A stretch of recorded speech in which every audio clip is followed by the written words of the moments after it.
పెద్దిరెడ్డి కంపెనీకి చెందిన వాహనాలను విదేశాలకు పంపించేస్తున్నారని సీఎం జగన్ విదేశాలకు చెక్కేశాడని టీడీపీ నేతలు చేస్తున్న వ్యాఖ్యల పట్ల మంత్రి పెద్దిరెడ్డి రామచంద్రారెడ్డి మండిపడ్డారు. టీడీపీ నేతలు నోరు అదుపులో పెట్టుకుని మాట్లాడాలని, లేకపోతే తాము కూడా వీధుల్లోకి వచ్చి మాట్లాడాల్సి ఉంటుందని హెచ్చరించారు. తాము చేసిన సంక్షేమ పథకాల వల్లే పోలింగ్ పెరిగిందంటూ 4వ తేదీ రిజల్ట్ తర్వాత అన్నీ మాట్లాడదామని నారా లోకేష్ కు చురకలంటించారు. తెలుగుదేశం పార్టీ ఎన్నికల్లో ఓడిపోతుందని తెలిసిపోవడంతోనే ఆ పార్టీ నాయకులు తమపై తప్పుడు ఆరోపణలతో ప్రచారం చేస్తున్నారని రాష్ట్ర మంత్రి పెద్దిరెడ్డి రామచంద్రారెడ్డి విమర్శించారు. తన కార్యాలయంలో ఏర్పాటు చేసిన మీడియా సమావేశంలో ఆయన మాట్లాడుతూ లోకేష్ ట్విట్టర్లో మాపై తప్పుడు పోస్టులు పెడుతున్నారని అన్నారు. 5 ఏళ్లు మంత్రిగా పనిచేసి టికెట్ కూడా తెచ్చుకోలేని దేవినేని ఉమా కూడా మాట్లాడుతున్నాడని అన్నారు. 2013 నుంచి ఆఫ్రికాలో మేము వ్యాపారం చేస్తున్నామని, ఇక్కడ నుంచి వాహనాలు మెషినరీ అక్కడికి పంపిస్తున్నామని చెబుతూ మొదటి విడతగా 20 బండ్లు బాంబే పోర్టు నుంచి షిప్లో పంపిస్తున్నామని చెప్పారు. అక్కడ చేస్తున్న ఫెరో మాంగనీస్, సిలికాన్ మైనింగ్ ప్రాజెక్టుల అవసరాల కోసం స్వర్ణ మెటల్స్ కు 100 వెహికల్స్ అవసరం ఉంది. ఇక్కడ నుంచి వాహనాలు పంపిస్తున్నామని తెలిపారు.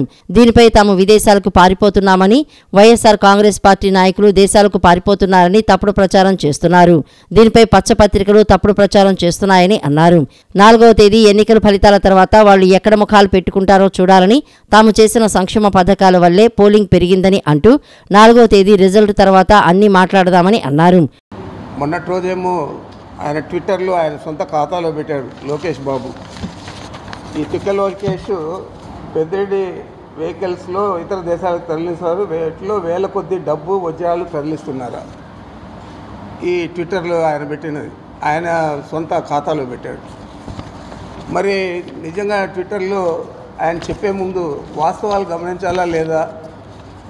ఎందుకు నిన్ను ప్రజలందరూ కూడా లోకేష్ పప్పు అని ఎందుకు పిలుస్తూ ఉన్నారంటే దీన్ని చూస్తేనే అర్థమవుతుంది. ఏదైనా కస్టమ్స్ ఉంటుంది, బండ్లు లోడ్ అయ్యేటప్పుడు కానీ అక్కడ ఆఫ్రికాలో పోర్ట్ వచ్చి దారుసలాంలో అక్కడ చెక్ చేస్తారు, ఇక్కడ చెక్ చేస్తారు.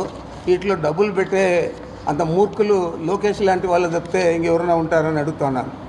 మీకేమో చార్టర్డ్ ఫ్లైట్లలో మీరు సూట్ కేసులన్నీ కూడా సింగపూర్కి పంపిస్తారు, దుబాయ్కి పంపిస్తారు, మీకు అది అలవాటు. అంచేత మా మీద కూడా అక్యూజ్ చేస్తూ ఇలాంటి మాటలు మాట్లాడడం అనేది చాలా బుద్ధి తక్కువ మాటలు ఇవి. ఏపీలో పోలింగ్ అనంతరం తీవ్రస్థాయిలో హింసాత్మక ఘటనలు చోటు చేసుకోవటం, 2 రోజుల కిందట సీఎం జగన్ విదేశీ పర్యటనకు వెళ్లడంపై సీబీఐ మాజీ జేడీ జై భారత్ నేషనల్ పార్టీ అధ్యక్షులు వివి లక్ష్మీనారాయణ స్పందించారు. రాష్ట్రంలో శాంతి భద్రతలు నెలకొల్పాల్సిన బాధ్యత ముఖ్యమంత్రి మంత్రివర్గంపై ఉంటుందని, ఇలాంటి పరిస్థితుల్లో ముఖ్యమంత్రి విదేశీ పర్యటనకు వెళ్లడం సరికాదని అభిప్రాయపడ్డారు. ముఖ్యమంత్రి జగన్పై జై భారత్ నేషనల్ పార్టీ అధ్యక్షుడు జేడీ లక్ష్మీనారాయణ కీలక వ్యాఖ్యలు చేశారు. ఎన్నికల తర్వాత రాష్ట్రంలో జరిగిన హింసను తీవ్రంగా ఖండిస్తున్నామన్నారు.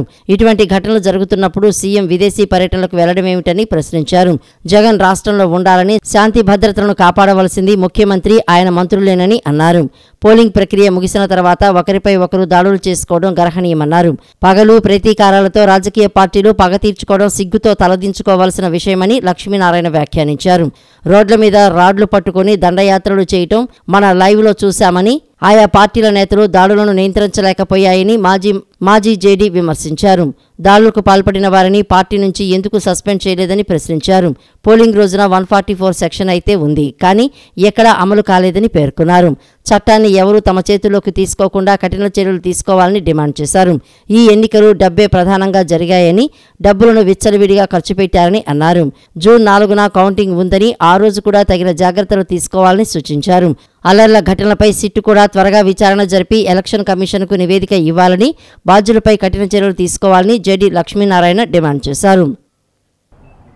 మానవత్వం లేనివాడు మతం గురించి మాట్లాడతాడు, మానవత్వం లేనివాడు మతం గురించి మాట్లాడతాడు, గుణం లేనివాడు కులం గురించి మాట్లాడతాడు, పస లేనివాడు ప్రాంతాన్ని గురించి మాట్లాడతాడు అని. కాబట్టి ఇప్పుడు మనం దేశంలో కానీ రాష్ట్రాల్లో కానీ చూస్తున్నది ఇదే గొడవ. మతం, కులం, ప్రాంతం, ఈ విధమైన భావోద్వేగాలను రెచ్చగొట్టి అనేక రాజకీయ పార్టీలు వాళ్ళు ఎలా కుర్చీ మీద కూర్చుంటామో అన్న దానికే ప్రాధాన్యతనిచ్చి రాష్ట్ర ప్రయోజనాలు, దేశ ప్రయోజనాలను పక్కన పెట్టి ఏ విధంగా మన ఓటర్లను ప్రభావితం చేస్తున్నారో చెప్పాల్సిన బాధ్యత మా అందరికీ ఉందని గమనించి ఒక్కొక్కరు ఇండివిజువల్గా పార్టీ పెట్టినా అందరం కలిసి పోటీ చేద్దామన్న ఒక సంకల్పంతో ఈ ఏపీ యునైటెడ్ ఫ్రంట్ అన్నది ఏర్పాటు చేయడం జరిగింది. అబ్రహాం లింకన్ గారు చాలా చక్కగా చెప్పారు ప్రజాస్వామ్యం గురించి. ప్రజాస్వామ్యం అంటే of the people, by the people, for the people అని ఆయన అన్నారు. అంటే ప్రజల వలన, ప్రజల చేత, ప్రజల కొరకు ఏర్పడిన ప్రభుత్వమే ప్రజాస్వామ్యం అంటాడు ఆయన. కానీ ప్రస్తుతం ప్రజాస్వామ్యాన్ని చూసుకుంటే ఆఫ్ ది పీపుల్, ఓఎఫ్ అన్నది ఓఎఫ్ఎఫ్ అయిపోయింది. అంటే ప్రజలకు మాకు సంబంధమే లేదంటున్నారు. బై ది పీపుల్ అంటే ప్రజల చేత, కానీ ఇప్పుడు దాన్ని BYE అని పెట్టేశారు. అంటే ప్రజలను కొనడం మొదలుపెట్టారు. తర్వాత ఫర్ ది పీపుల్ అని ఆయన అంటే ఇప్పుడు far off from the people, చాలా దూరంగా వెళ్ళిపోయింది.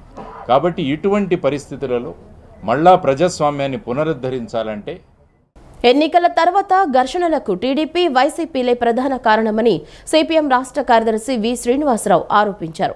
హింసాత్మక ఘటనలు నివారించడంలో రాష్ట్ర యంత్రాంగం పూర్తిగా విఫలమైందన్నారు. ఆంధ్రప్రదేశ్లో బీజేపీ ఈ దాడులను పెంచి పోషిస్తుందని వ్యాఖ్యానించారు. కృష్ణలంక 22వ డివిజన్ భ్రమరాంబాపురంలో ఏర్పాటు చేసిన మణికొండ సుబ్బారావు గ్రంథాలయాన్ని తులపాటి రామయ్య సాంస్కృతిక కళావేదిక ప్రారంభోత్సవ కార్యక్రమం జరిగింది. ఈ కార్యక్రమంలో సిపిఎం రాష్ట్ర కార్యదర్శి వి శ్రీనివాసరావు, ఎమ్మెల్యే అభ్యర్థి చిగురుపాటి బాబురావు, సిపిఎం జిల్లా కార్యదర్శి వర్గ సభ్యులు దోనేపూడి కాశీనాథ్, డివైఎఫ్ఐ జిల్లా అధ్యక్షులు పుప్పాల కృష్ణ, గ్రంథాలయ కమిటీ కన్వీనర్ బాతుల చిన్నరావు తదితరులు పాల్గొన్నారు. ఈ సందర్భంగా గ్రంథాలయాన్ని వి శ్రీనివాసరావు ప్రారంభించారు. కళావేదికను సుబ్బారావు, కాశీనాథ్ ప్రారంభించారు. ఈ సందర్భంగా వారు మాట్లాడుతూ దేశంలో, రాష్ట్రంలో సాంస్కృతిక కాలుష్యం వెదజల్లుతున్నారని, సమాజాన్ని మతం పేరుతో, కులం పేరుతో విచ్ఛిన్నం చేసే ఈ స్థితిలో కృష్ణలంకలో గ్రంథాలయాన్ని, సాంస్కృతిక కళావేదిక ఏర్పాటు చేయడం హర్షణీయమని పేర్కొన్నారు. యువకులకు, చిన్నారులకు మానసిక జిజ్ఞాసను పెంపొందించేందుకు ఉపయోగపడుతుందన్నారు. ఎన్నికల తర్వాత ఘర్షణలు రాష్ట్రంలో భయాందోళనలు కలిగిస్తున్నాయని, ఇందుకు టీడీపీ, వైసీపీ కారణమని తెలియజేశారు. హింసాత్మక ఘటనలు నివారించడంలో రాష్ట్ర యంత్రాంగం పూర్తిగా విఫలమైందన్నారు. శాంతిని కాపాడుకునేందుకు ప్రజలే ముందుకు రావాల్సిన అవసరం ఉంటుందన్నారు. పోలీసు యంత్రాంగం పూర్తిగా నిర్వీర్యం అయిందన్నారు. బీజేపీ ఈ దాడులను పెంచి పోషిస్తోందని ఆరోపించారు. ఇక్కడ ఈ ప్రాంతంలో యువజనులకి, ముఖ్యంగా పిల్లలకు వాళ్ళల్లో ఒక మానసిక జిజ్ఞాసను, సాంస్కృతిక నైపుణ్యాన్ని పెంచేదానికోసం ఇది ఉద్దేశించినటువంటిది. మొత్తం ప్రజలకి ఇది ఒక సాంస్కృతిక కేంద్రంగా ఉంటుంది. ఈరోజు మన రాష్ట్రంలో బీజేపీ ఇప్పటిదాకా అసలు దాని అడ్రస్ లేదు. ఇటీవల ఎన్నికల్లో అది ప్రవేశించి ఇక్కడ తిష్టేయాలని ప్రయత్నం చేస్తున్నది. ఈ క్రమంలో రాష్ట్రంలో ఒక ఎన్నికల కాలుష్యం ఒక భాగం అయితే, ఎన్నికల తర్వాత పెద్ద ఎత్తున ఘర్షణలు తాడిపత్రిలో కానీ, మాచర్లలో కానీ, చంద్రగిరిలో కానీ జరుగుతున్నటువంటి ఘర్షణలు రాష్ట్ర ప్రజల్లో భయోత్పాదాలను సృష్టిస్తున్నాయి. ఇప్పుడే ఎలా ఉంటే రాబోయే రోజుల్లో ఎలా ఉంటుందని చెప్పి అనిపిస్తున్నది. దీనికి ఈ ఘర్షణలకి ఇటు రెండు పార్టీలు కారణం. చేతిలో అధికారం ఉందన్న దురహంకారంతో వైసీపీ పార్టీ రెచ్చగొట్టి ఘర్షణలు సృష్టిస్తే, బీజేపీ అండ చూసుకొని టీడీపీ ఘర్షణల్ని పెంచుతున్నటువంటి పరిస్థితి. ఇద్దరూ కలిసి రాష్ట్ర ప్రజల్ని అయోమయానికి గురి చేస్తున్నారు. ముఖ్యంగా దీన్ని నిరోధించడంలో రాష్ట్ర ప్రభుత్వం ఘోరంగా విఫలమైంది. ప్రభుత్వ యంత్రాంగం విఫలమైంది. ఇప్పటికైనా శాంతి భద్రతలను కాపాడి ప్రజలకు ప్రశాంతమైన వాతావరణాన్ని కల్పించాలి. లేకపోతే ప్రజలే వాళ్ళ శాంతిని వాళ్లే కాపాడుకోవడానికి ముందుకు రావాల్సినటువంటి. పాత 37 డివిజన్ దగ్గర నుండి దీనికి చరిత్ర ఉన్నది. 37 తర్వాత 50 తర్వాత 22గా మారినటువంటి నేపథ్యంలో డివిజన్ నెంబర్లు అయితే మారినాయి, కానీ డివిజన్లో ఉన్నటువంటి ఉద్యమ స్వరూప స్వభావాలు మాత్రం ఎక్కడా కూడా తీసిపోనట్టుగానే ఇది కమ్యూనిస్ట్ ఉద్యమానికి పెట్టని కోటగా మిగులున్నటువంటి నేపథ్యం ఒకనాడు. ఈరోజు కూడా ఆ కమ్యూనిస్టు సాంప్రదాయాలు కొనసాగుతూ ఉన్నాయి. ఆ సాంప్రదాయాలు కొనసాగుతూ ఉన్నటువంటి నేపథ్యంలోనే తిరిగి మళ్ళీ పునర్నిర్మాణం చేస్తున్నటువంటి సందర్భంలో అభిమానులు, దీనికి సంబంధించినటువంటి ఉద్యమ శ్రేయోభిలాషులు అనేక మంది ఈ నిర్మాణానికి ముందుకొచ్చి ఇక్కడ ఉన్నటువంటి పార్టీకి, కమిటీకి సహాయ సహకారాలు అందించినటువంటి చరిత్రను కూడా ఈ కాలంలో చూసాం. అందుకని ఇక్కడ ఉన్నటువంటి వాళ్ళందరూ కూడా ఇది ఉపయోగకరంగా ఉండాలి. అట్లాగే సాంస్కృతిక కళా వేదిక కూడా ఇది విరజల్లాలనే పద్ధతిలో దాతల సహకారంతో, ముఖ్యంగా తుర్లపాటి మల్లేశ్వరరావు వాళ్ళ నాన్నగారి పేరు మీద ఈ పైన సాంస్కృతిక కళావేదికకి ఆయన హెల్ప్ చేయడం జరిగింది. మిగతా అందరూ కూడా ఈ డివిజన్లో కానీ మిగతా చోట్ల కూడా దీనికి పూర్తి సహకారాలు అందించి ఈ రకమైనటువంటి పద్ధతులు తయారవటానికి ఎయిడ్స్ వ్యాధిని సమూలంగా రూపుమాపడంలో ప్రతి ఒక్కరూ భాగస్వామ్యులు కావాల్సిన అవసరం ఉందని జిల్లా రెవెన్యూ అధికారి వి శ్రీనివాసరావు సూచించారు. హెచ్ఐవిపై ప్రజల్లో అవగాహన కల్పించి నివారణ చర్యలు చేపట్టడమే వ్యాధి నిర్మూలనకు ఏకైక మార్గమన్నారు. ఎయిడ్స్ వ్యాధి బాధితులు, బాధిత కుటుంబాలకు సంఘీభావం తెలిపి ప్రభుత్వ పరంగా అన్ని విధాలా ఆదుకునేందుకు చర్యలు తీసుకుంటున్నామన్నారు. ఎయిడ్స్ వ్యాధిని సమూలంగా రూపుమాపడంలో ప్రతి ఒక్కరూ భాగస్వాములు కావాల్సిన అవసరం ఉందని, ఎయిడ్స్ రహిత సమాజానికి కృషి చేయడంతో పాటు ఎయిడ్స్ బాధిత కుటుంబాలకు అండగా ఉందామని జిల్లా రెవెన్యూ అధికారి వి శ్రీనివాసరావు అన్నారు. ప్రపంచ ఎయిడ్స్ కొవ్వొత్తుల స్మారక దినోత్సవం సందర్భంగా ఆదివారం కలెక్టరేట్ వద్ద నిర్వహించిన కొవ్వొత్తుల ర్యాలీలో జిల్లా వైద్య ఆరోగ్య శాఖ అధికారులు, స్వచ్ఛంద సంస్థల ప్రతినిధులతో కలిసి కొవ్వొత్తులను వెలిగించి ఎయిడ్స్ వ్యాధితో మృతి చెందిన వారికి నివాళులర్పించారు. అనంతరం ఎయిడ్స్ వ్యాధి నిర్మూలనలో భాగస్వాములు అవుదామని ప్రతిజ్ఞ చేయించారు. ఈ సందర్భంగా జిల్లా రెవెన్యూ అధికారి వి శ్రీనివాసరావు మాట్లాడుతూ ఎయిడ్స్ వ్యాధిని సమూలంగా రూపుమాపడంలో ప్రజల భాగస్వామ్యం అవసరమని పేర్కొన్నారు. హెచ్ఐవిపై ప్రజల్లో అవగాహన కల్పించి నివారణ చర్యలు చేపట్టడమే వ్యాధి నిర్మూలనకు ఏకైక మార్గమన్నారు.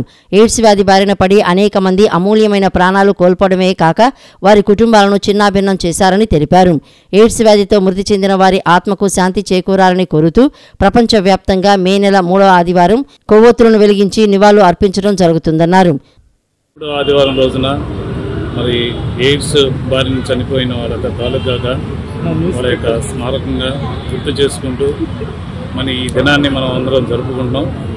ఇది శుభదినం కాకపోవచ్చు కానీ మనందరం ఒకసారి గుర్తు చేసుకుంటూ మరలా రాబోయే కాలంలో మన యంగ్ జనరేషన్ కానీ ఎవరు కూడా ఇలాంటి మళ్ళీ ఈ వ్యాధి యొక్క బారిన పడకుండా మనం అందరినీ రాబోయే జనరేషన్ అందరినీ కూడా వాళ్ళందరినీ చైతన్యపరిచి దీని మీద ఎక్కువగా అవగాహన కలిగించి ఈ వ్యాధి రాకుండా మనం ఎలాంటి చర్యలు తీసుకోవాలనేది ఒక అవగాహన కలిగించడం కోసం మేమందరం కూడా ఇక్కడ కలిసి ఒక చిన్న ఈ క్యాండిలైట్ దీని ద్వారా మీ అందరికీ అవగాహన కలిగించే కార్యక్రమం చేపట్టారు. మరి ప్రజలు దయచేసి దీనిలో ఒక మంచి దీన్ని తీసుకొని అని చనిపోయిన వాళ్ళని మనం గుర్తు చేసుకుంటూ మనందరం కూడా రాబోయే జనరేషన్ కూడా ఏ రకమైన ఇలాంటి ఇబ్బందికరమైన వ్యాధిని ఎవరికి సోకకుండా చూసుకునే బాధ్యత ప్రతి పౌరుడి మీద ఉందని మరి ఒకసారి గుర్తు చేసుకుంటూ మీ అందరికీ మరలా దీని మీద ప్రతి ఒక్కళ్ళు చైతన్యమై మనం రాబోయే కాలం జనరేషన్లో భారతదేశంలో మన పోలియోని ఎలా నివారించుకున్నామో అలాగే మనం కూడా ఇలాంటి ఈ ఎయిడ్స్ ఏదైనా బారిన పడకుండా చూసుకోవాల్సిన. పల్నాడులో పోలింగ్ రోజున తరువాత జరిగిన అల్లర్ల వెనుక చంద్రబాబే కారణమని మంత్రి అంబటి రాంబాబు ఆరోపించారు. హింసాత్మక ఘటనల్లో తప్పుడు కేసులు నమోదు చేసిన పోలీసులపై కూడా చర్యలు తీసుకోవాలని సిట్ను కోరినట్లు తెలిపారు. ఎన్ని కుట్రలు చేసినా వైఎస్ జగన్ తిరిగి ముఖ్యమంత్రి అవుతారని ధీమా వ్యక్తం చేశారు. పల్నాడులో పోలింగ్ రోజున తర్వాత జరిగిన అల్లర్ల వెనుక చంద్రబాబు కారణమని మంత్రి అంబటి రాంబాబు ఆరోపించారు. నియోజకవర్గంలో జరిగిన హింసాత్మక ఘటనలపై విచారణ జరుపుతున్న సిట్ బృందాన్ని కలిసి పలు అంశాలను వివరించి ప్రతిపక్ష నాయకులు పోలీసుల తీరుపై ఫిర్యాదు చేశారు. పోలింగ్ రోజున బందోబస్తులో పోలీసు యంత్రాంగం పూర్తిగా విఫలమైందని పేర్కొన్నారు. అనంతరం ఆయన మీడియాతో మాట్లాడారు. ఎన్నికల్లో ఓడిపోతున్నామన్న పరిస్థితుల్లో చంద్రబాబు హింసను ప్రోత్సహిస్తున్నారని ఆరోపించారు. దాడుల వెనుక చంద్రబాబు, పవన్, పురంధరేశ్వరి కుట్రలు చేశారని అనుమానాలు ఉన్నాయని అభిప్రాయపడ్డారు. సత్తెనపల్లి నుంచి 3 సార్లు పోటీ చేశానని, ఇలాంటి హింసాత్మక ఘటనలు ఏనాడూ చోటు చేసుకోలేదని అన్నారు. పోలీసు సిబ్బంది కొంతమంది టీడీపీ నాయకులకు డబ్బులకు లొంగిపోయారని ఆరోపించారు. సత్తెనపల్లి నియోజకవర్గంలో కూటమి నాయకులు బూతులను ఆక్రమించుకుని దొంగ ఓట్లు వేశారని విమర్శించారు. హింసాత్మక ఘటనలో తప్పుడు కేసులు నమోదు చేసిన పోలీసులపై కూడా చర్యలు తీసుకోవాలని సిట్టును కోరినట్లు తెలిపారు. కూటమి నాయకుల భయంతో కొండాపిల్లో ముస్లింలు ఇల్లు వదిలిపోయారు. గ్రామాలు విడిచి వెళ్లిన వారిని తిరిగి రప్పించాల్సిన బాధ్యత అధికారులపై ఉందని పేర్కొన్నారు. ఎన్ని కుట్రలు చేసినా వైఎస్ జగన్ తిరిగి ముఖ్యమంత్రి అవుతారని ధీమాను వ్యక్తం చేశారు. ఎక్కడైతే పురంధరేశ్వరి పిటిషన్ మీద మార్పులు చేశారో ఆ ప్రాంతంలోనే హింస ప్రజ్వరిల్లింది. Note this point. ఇవాళ మనం ఫర్ ఎగ్జాంపుల్ అనంతపూర్ తీసుకున్నాం, ఫర్ ఎగ్జాంపుల్ పల్నాడు తీసుకున్నాం. పల్నాడులో నేను this is the third time I'm going to contest. 3వసారి నేను పోటీ చేయబోతున్నాను. గత 2 ఎన్నికల అనుభవం నాకుంది. ఏ రోజుని కూడా ఇంత పెద్ద ఎత్తున హింస జరిగినటువంటి సందర్భం లేదు. మొన్న ఎన్నికల్లోనే భారీ ఎత్తున హింస జరిగింది. ఎందుకు జరిగింది? కారణం ఏంటి? కొత్తగా ఎస్పీ వచ్చారు. పాత ఎస్పీ పక్షపాత ధోరణితో ఉంటాడని మార్చేశారు. కొత్త ఎస్పీని ఇస్తే బలంగా ఉండాలి కదా, ప్రశాంతంగా జరగాలి కదా. ఎందుకు పూర్వం కన్నా ఎక్కువ హింస జరిగింది అనేది ఇక్కడ పాయింట్ అని మనం చేస్తున్నాం. అంటే ఈ మార్పులు చేర్పుల మీదే కుట్ర జరిగిందా? తెలుగుదేశం, భారతీయ జనతా పార్టీ పురంధరేశ్వరి గారు, పవన్ కళ్యాణ్ గారు కలిసి కుట్ర చేశారా? కుట్ర చేసి ఈ పిటిషన్లు పెట్టి ఏదో ఒక విధంగా తమ ఓట్లను, ఫాల్స్ ఓట్లను గందరగోళాలు చేసి ఓట్లు వేయించుకోవడం ద్వారా గెలవాలని అనుకున్నారా అనేటువంటి సందేహాలు కలుగుతా ఉన్నాయి. రాష్ట్రంలో వైసీపీ 4,000 నుంచి 5,000 కోట్ల డబ్బు ఖర్చు పెట్టిందని, ఇన్ని కోట్ల డబ్బులు వైసీపీకి ఎక్కడి నుంచి వచ్చాయని కాంగ్రెస్ సీనియర్ నేత మాజీ ఎంపీ చింతా మోహన్ ప్రశ్నించారు. వైసీపీ నేతలు తామే అధికారంలోకి వస్తున్నామని ధైర్యంగా చెప్తున్నారని, అవన్నీ కేవలం ఊహాగానాలు మాత్రమేనని అన్నారు. రాష్ట్రంలో చంద్రబాబు నాయుడు అధికారంలోకి రావడానికి అవకాశం ఉందని చింతా మోహన్ అభిప్రాయపడ్డారు. ప్రజాస్వామ్య దేశంలో అద్భుతాలు జరుగుతున్నాయని, ఆంధ్రప్రదేశ్ రాష్ట్రంలో వైసీపీ 4,000 నుంచి 5,000 కోట్ల డబ్బు ఖర్చు పెట్టిందని, ఇన్ని కోట్ల డబ్బులు వైసీపీకి ఎక్కడి నుంచి వచ్చాయని కాంగ్రెస్ సీనియర్ నేత మాజీ ఎంపీ చింతా మోహన్ ప్రశ్నించారు. ఈ సందర్భంగా ఆదివారం ఆయన ఢిల్లీలో మీడియాతో మాట్లాడుతూ, తిరుపతి అసెంబ్లీ స్థానానికి వైసీపీ అభ్యర్థి 80 కోట్లు ఖర్చు పెట్టారని, గూడూరు వైసీపీ అభ్యర్థి 45 కోట్లు ఖర్చు పెట్టారని అన్నారు. వైసీపీకి పోలీసులు అండగా నిలిచారని ఆరోపించారు. పోలీసులు దొంగలను పట్టుకోవాలి, కానీ వాళ్లే దొంగలకి సహాయం చేస్తున్నారని తీవ్రస్థాయిలో విమర్శించారు. వైసీపీ నేతలు తామే అధికారంలోకి వస్తున్నామని ధైర్యంగా చెబుతున్నారని, అవన్నీ కేవలం ఊహాగానాలు మాత్రమేనని చింతామోహన్ పేర్కొన్నారు. జగన్మోహన్ రెడ్డి ఓడిపోవడం ఖాయమన్నారు. నరేంద్ర మోడీ పతనం ప్రారంభమైందని, బీజేపీకి 150 కంటే ఎక్కువ సీట్లు రావని జోస్యం చెప్పారు. దేశంలో కాంగ్రెస్ పార్టీ అధికారంలోకి రావడం ఖాయమని ఆయన ఆశాభావం వ్యక్తం చేశారు. కాంగ్రెస్ పార్టీలో ఎవరెవరు కేంద్ర మంత్రులు అనే చర్చ కూడా ప్రారంభమైందని, జగన్మోహన్ రెడ్డికి పడాల్సిన ఓట్లన్నీ చంద్రబాబు నాయుడుకు పడ్డాయని అన్నారు. రాష్ట్రంలో చంద్రబాబు నాయుడు అధికారంలోకి రావడానికి అవకాశం ఉందని చింతామోహన్ తెలిపారు. మరి ఒక్క తిరుపతి నియోజకవర్గంలో, పార్లమెంట్ నియోజకవర్గంలో ఒక అసెంబ్లీ స్థానంలో ఒక అభ్యర్థి 80 కోట్ల రూపాయలు ఖర్చు పెట్టాడు. వైసీపీ నుంచి 80 కోట్ల రూపాయలు క్యాష్ గా ఖర్చు పెట్టాడు. ఈ డబ్బు ఎక్కడి నుంచి వచ్చింది? మరి ఇంకొక రిజర్వ్డ్ స్థానంలో, గూడూరు అనే రిజర్వ్డ్ స్థానంలో నుంచి ఒక అభ్యర్థి, వైసీపీ అభ్యర్థి 45 కోట్ల రూపాయల డబ్బు ఖర్చు పెట్టాడు. మరి ఈ డబ్బుని ఒక పోలీస్ అధికారి ఒక హోటల్లో పెట్టుకొని డబ్బుని డిస్ట్రిబ్యూట్ చేశాడు. అంటే ఇక్కడ అన్ని తెలిసి కూడా అన్ని వ్యవస్థలు విఫలమవుతున్నాయి. ఎలక్షన్ కమిషన్ పూర్తిగా బలహీనపడిపోతా ఉంది. పోలీసు వ్యవస్థ కూడా దొంగలను పట్టుకోవాల్సినటువంటి పోలీసులు వాళ్లే దొంగతనాలు చేస్తుంటే ఇక పోలీసు వ్యవస్థను గురించి చెప్పాల్సిన అవసరం ఏముంది? మరి ఈ విధంగా జగన్మోహన్ రెడ్డి తన అధికారం కొరకు మరి అద్భుతాలు చేశాడు. మరి ఈ 4,000-5,000 కోట్ల రూపాయల డబ్బు ఎలా తీసుకొచ్చాడు ఎలక్షన్లోకి? ఇది చాలా ఆయనకు నిజంగా ఒక మంచి పద్మశ్రీ అవార్డు, పద్మవిభూషణ్ అవార్డు ఇవ్వాలి. జీవితంలో సమయం చాలా విలువైనది. చక్కగా సద్వినియోగం చేసుకుంటే భవిష్యత్తులో అద్భుత ఫలితాలు సాధించవచ్చని బన్సల్ క్లాసెస్ సీఎండీ సమీర్ బన్సల్ అన్నారు. ఐఐటీ, జేఈఈ మెయిన్స్ పోటీ పరీక్షల్లో టాప్ 10లో టాప్ 5 ర్యాంకులను బన్సల్ అకాడమీ సాధించి భారతదేశంలోనే నెంబర్ 1 విద్యా సంస్థగా పేరుగాంచిందని వెల్లడించారు. నగరంలోని గురునానక్ కాలనీ నాక్ ఫంక్షన్ హాల్లో బన్సల్ క్లాసెస్ అకాడమీ ప్రారంభోత్సవ వేడుకలు ఘనంగా జరిగాయి. ఈ కార్యక్రమానికి ముఖ్య అతిథులుగా బన్సల్ క్లాసెస్ విద్యాసంస్థల CMD Sameer Bansal, city cable MD Potluru Saibabu, మాజీ ఎమ్మెల్యే యలమంచిలి రవి, బన్సల్ అకాడమీ డైరెక్టర్లు, పలువురు అధ్యాపకులు హాజరయ్యారు. అంతకుముందు యలమంచిలి కాంప్లెక్స్, ప్రసాదంపాడు, ఈడుపుగల్లో ఏర్పాటు చేసిన బన్సల్ క్యాంపస్లను లాంఛనంగా ప్రారంభించారు. విద్యార్థులు, తల్లిదండ్రులు వివిధ ప్రాంతాల నుంచి పెద్ద ఎత్తున తరలివచ్చారు. మాజీ ఎమ్మెల్యే యలమంచిలి రవి మాట్లాడుతూ, బన్సల్ విద్యాసంస్థలు విజయవాడ నగరంలో ప్రారంభించడం సంతోషంగా ఉందని, బన్సల్ విద్యాసంస్థలు ఒక్క మ్యాథ్స్, ఫిజిక్స్ కాకుండా ఆర్ట్స్ సైన్స్ పై ప్రత్యేక దృష్టి పెట్టాలని సూచించారు.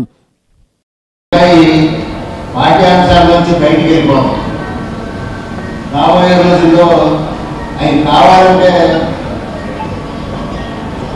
ఫ్యాకల్టీ కూడా లేని పరిస్థితి. వాళ్ళ కొన్ని కాలేజీలు, గవర్నమెంట్ కాలేజీలు తగ్గించి ప్రైవేట్ కాలేజీల్లో ఆ ఫ్యాకల్టీ కావాలంటే ముసలాన్ని ఎత్తుకోవాల్సిన పరిస్థితి ఉంది. కాబట్టి మీరు వాటిని కూడా బతికించి, అవి కూడా అవసరమే మనకి, వాటిని కూడా కొంచెం ముందుకు తీసుకెళ్తే బాగుంటుంది అని చెప్పి నేను మీకు విన్నాను. అనంతరం సిటీ కేబుల్ ఎండీ సాయిబాబు మాట్లాడుతూ బన్సల్ గ్రూప్తో భాగస్వామ్యం కావడం సంతోషంగా ఉందన్నారు.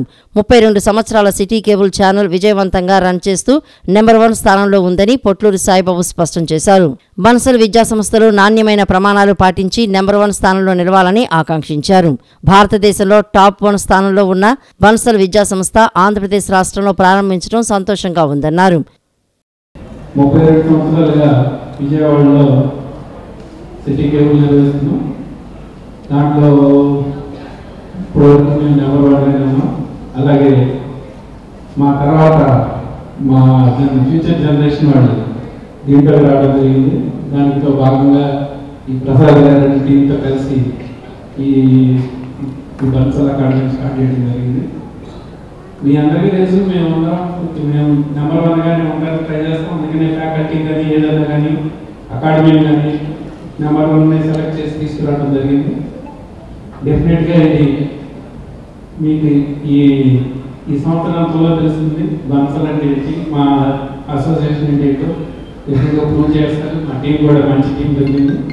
డెఫినెట్గా మంచిగా ముందుకెళ్తుందని చెప్పి ఆశిస్తూ విజయవాడ నగరానికి ప్రత్యేక గుర్తింపు ఉందని, అలాంటి ప్రాంతంలో బన్సల్ సంస్థ ఏర్పాటు చేయటం తాము గొప్ప అవకాశంగా భావిస్తున్నట్లు సమీర్ బన్సల్ తెలిపారు. దుర్గమ్మ ఆశీస్సులతో వచ్చే ఐఐటి, జేఈఈ, నీట్ ప్రవేశ పరీక్షల్లో విజయవాడ విద్యార్థులు టాప్ 10 లోపు ర్యాంకు సాధించేలా విద్యను అందిస్తామని తల్లిదండ్రులకు సమీర్ బన్సల్ హామీ ఇచ్చారు. జీవితంలో సమయం చాలా విలువైంది. చక్కగా సద్వినియోగం చేసుకుంటే భవిష్యత్తులో అద్భుత ఫలితాలు సాధించవచ్చని తెలిపారు. ప్రతి విద్యార్థి ఒత్తిడి లేకుండా హార్డ్ వర్క్ చేసి సంతోషంగా అత్యుత్తమ ఫలితాలు సాధించాలని ఆకాంక్షించారు. We can make Bansal sir proud, and as all of you know that Bansal classes has given All India rank 1 5 times, All India rank 2 6 times, All India rank 3 6 times. Not only All India rank 1 2 and 3, Bansal classes is the only institute for 13 consecutive years. 13 consecutive years starting from 1997 till 2009, single digit rank 1 closed to 9 closed, Bansal classes has produced. From 13 consecutive years we have given, and a miracle has occurred in 2008 when from Kota, from a single institute under one roof, single digit rank 1 closed to 9 closed, 5 ranks in top 9, not top 10, top 9. First rank Shitikant from Bihar, second, then third, fourth gap, fifth, sixth, then 7th, 8th gap, 9th. No single institute from a single place has given 5 single digit rank from a single place, and that is a history which Bansal classes has created, and we will again defeat this particular record. I want to defeat this particular record. Bansal classes అనేది other కాలేజ్కు entire different. ఏ విధంగా అంటే faculty all over India ఏ బ్రాంచ్లో అయినా కూడా well proved ఫ్యాకల్టీని allot చేయడం జరుగుతుంది. Well successful ఫ్యాకల్టీని అలాట్ చేయడం జరుగుతుంది. టాప్ స్టూడెంట్ నుండి యావరేజ్ స్టూడెంట్ నుండి బిలో యావరేజ్ స్టూడెంట్ వరకు కూడా ది బెస్ట్ ఫ్యాకల్టీని ప్రొవైడ్ చేయడం జరుగుతుంది. అది బన్సల్ యొక్క ప్రత్యేకత. రెండవది స్టడీ అవర్ టైంలో ఎవరైతే టీచింగ్ ఫ్యాకల్టీ ఉన్నారో వాళ్ళు మాత్రమే డౌట్స్ క్లాస్ సెషన్లో అటెండ్ అవుతారు. అది రెండవ బన్సల్ యొక్క ప్రత్యేకత. మూడవది వచ్చేసి బన్సల్ యొక్క మెటీరియల్. అలాగే బన్సల్ యొక్క మెటీరియల్ ఏ సంవత్సరానికి ఆ సంవత్సరం అప్డేట్ చేసుకుంటూ ప్రజెంట్ ట్రెండ్కి అనుగుణంగా, ప్రజెంట్ సిలబస్కి అనుగుణంగా, ప్రజెంట్ పిల్లలకు అనుగుణంగా ఆ సిలబస్ని మార్చి డిఫరెంట్ క్వశ్చన్స్ని గట్టిగా మన స్ట్రాంగ్ మెటీరియల్ తయారు చేయడం జరుగుతుంది. ఇంకా ముఖ్యమైన పాయింట్ ఏంటి అంటే ప్రతి పిల్లవాడితోటి ఏ రోజు సిలబస్ని ఆ రోజు చదివించడం అనేది బన్సల్ యొక్క ప్రత్యేకత. ఏ రోజు చెప్పిన టాపిక్ మీద ఆ రోజు అసైన్మెంట్ ఇవ్వడం, దాన్ని పిల్లవాడితో కంప్లీట్ చేయించడం, దాంట్లో ఏమైనా డౌట్స్ వస్తే లెక్చర్స్తో మనం క్లియర్ చేయించడం, దీనివల్ల బన్సల్ యొక్క స్టూడెంట్స్ యొక్క సక్సెస్ రేట్ అనేది ఇంప్రూవ్ అవుతుంది. ఇటీవల విడుదలైన 10వ తరగతి పరీక్షల్లో ఉత్తీర్ణులు కాని వారికి నిర్వహించే సప్లిమెంటరీ పరీక్షలకు అధికారులు ఏర్పాట్లు చేస్తున్నారు. ఈ నెల 24 నుంచి జూన్ 3వ తేదీ వరకు ఈ పరీక్షలు నిర్వహించేందుకు ప్రభుత్వం ఫలితాల వెల్లడి రోజునే షెడ్యూల్ విడుదల చేసింది. గతంలో 10వ తరగతి పరీక్షలు విద్యార్థులు సప్లిమెంటరీ పరీక్ష రాసినట్లయితే వారికి ఆ సర్టిఫికెట్ పై సప్లిమెంటరీగా నమోదయ్యేది. కానీ ఇప్పుడు గతంలో మాదిరిగా కాకుండా సప్లిమెంటరీ విద్యార్థులను కూడా రెగ్యులర్ విద్యార్థులుగానే పరిగణించనున్నారు. మే 24 నుంచి జూన్ 3వ తేదీ వరకు సప్లిమెంటరీ పరీక్షలు జరగనున్నాయి. ఇందుకు సంబంధించిన షెడ్యూల్ను కూడా ఇప్పటికే ఎస్ఎస్సి బోర్డు విడుదల చేసిన విషయం తెలిసిందే. ఆంధ్రప్రదేశ్లోని 10వ తరగతి ఫలితాల్లో ఫెయిల్ అయిన విద్యార్థులతో పాటు ఇంప్రూవ్మెంట్ కోసం రాయాలనుకునే విద్యార్థులు కూడా సప్లిమెంటరీ పరీక్షలకు హాజరు కావచ్చు. మే 24, 2024 ఫస్ట్ లాంగ్వేజ్ పేపర్ 1, మే 25, 2024 సెకండ్ లాంగ్వేజ్, మే 27, 2024 ఇంగ్లీష్, మే 28, 2024 మ్యాథమెటిక్స్, మే 29, 2024 ఫిజికల్ సైన్స్, మే 30, 2024 జీవశాస్త్రం, మే 31, 2024 సోషల్ స్టడీస్ పరీక్షలు రాయనున్నారు. మామిడికాయల ఎగుమతుల కోసం వచ్చిపోయే వాహనాలు ఎటు చూసినా వ్యాపారులు కూలీలతో కళకళలాడాల్సిన నున్న మార్కెట్ ప్రస్తుతం వెలవెలబోతోంది. వాతావరణ మార్పులతో మామిడి పంట దిగుబడులు గణనీయంగా పడిపోయాయి. ధరలు ఒకంత ఆశాజనకంగా ఉన్నప్పటికీ కాయ నాణ్యత అంతంత మాత్రంగా ఉండడంతో ఉత్తరాది వ్యాపారులు ఆసక్తి చూపడం లేదు. అంతేకాదు సార్వత్రిక ఎన్నికలు సైతం వ్యాపారంపై ప్రభావం చూపుతున్నాయి. ఇవన్నీ కలగలిసి ఆసియాలోనే అతిపెద్దదైన నున్న మామిడి మార్కెట్పై ప్రతికూల ప్రభావం చూపుతున్నాయి. మామిడికాయల ఎగుమతుల కోసం వచ్చే వాహనాలతో కిక్కిరిసి ఉండాల్సిన ఎన్టీఆర్ జిల్లా నున్న మార్కెట్ చాలా స్తబ్దుగా కనిపిస్తోంది. ఫిబ్రవరిలోనే మామిడి ఎగుమతులు తోటల నుంచి నామమాత్రంగా ప్రారంభమైనప్పటికీ నున్న మార్కెట్లో మాత్రం ఏప్రిల్ నెల 2-3 వారాల నుంచే సరుకు ఎగుమతులు మొదలయ్యాయి. వివిధ రాష్ట్రాల నుంచి వచ్చిన వ్యాపారులు, స్థానిక వ్యాపారులు రైతుల నుంచి మామిడి పండ్లను కొనుగోలు చేసి ఢిల్లీ, రాజస్థాన్, మహారాష్ట్ర, గుజరాత్, లక్నో, కోల్కతాకు ఎగుమతి చేస్తున్నారు. నూజివీడు, విసన్నపేట, మైలవరం, జీకొండూరు, రెడ్డిగూడెం, మైలవరం, తెలంగాణలోని సరిహద్దు ప్రాంతాల నుంచి నున్న మార్కెట్కు మామిడి పండ్లు వస్తున్నాయి. అయితే గతంతో పోలిస్తే ఈసారి చాలా తక్కువ సరుకు వస్తోంది. రోజుకి 400 నుంచి 500 టన్నుల వరకు ఎగుమతులు జరిగే మార్కెట్లో ఇప్పుడు కనీసం సగానికి సగం కూడా మామిడి వ్యాపారం సాగటం లేదు. రోజుకి 200 టన్నుల మామిడిని మాత్రమే ఎగుమతి చేస్తున్నారు. ప్రకృతి ప్రకోపాలను తట్టుకుని పంట వేసిన మామిడి రైతులు గత 5 ఏళ్లలో ప్రభుత్వం కొట్టిన దెబ్బకు విలవిల్లాడిపోతున్నారు. బీమా లేక, కవర్లపై రాయితీ రాక, గిట్టుబాటు ధర లభించక అవస్థలు పడుతున్నారు. మామిడి నాణ్యతను పెంచేందుకు ఉపయోగించే ఫ్రూట్ కవర్లకు రాష్ట్ర ప్రణాళిక నుంచి నిధులు ఇవ్వకుండా వారిని మరింతగా కష్టాల్లోకి నెట్టేసింది. చీడపీడలను నివారించే వ్యవస్థ, సరైన మార్కెటింగ్ సదుపాయాలు లేక సాగు ఉత్పత్తిలో దేశంలోనే అగ్రస్థానంలో ఉన్న మామిడి రైతులు దయనీయ పరిస్థితులను ఎదుర్కొంటున్నారు. మరోవైపు నున్న మార్కెట్లో ముఠా కార్మికులకు చేతి నిండా పనులు లేకపోవడంతో డీలా పడుతున్నారు.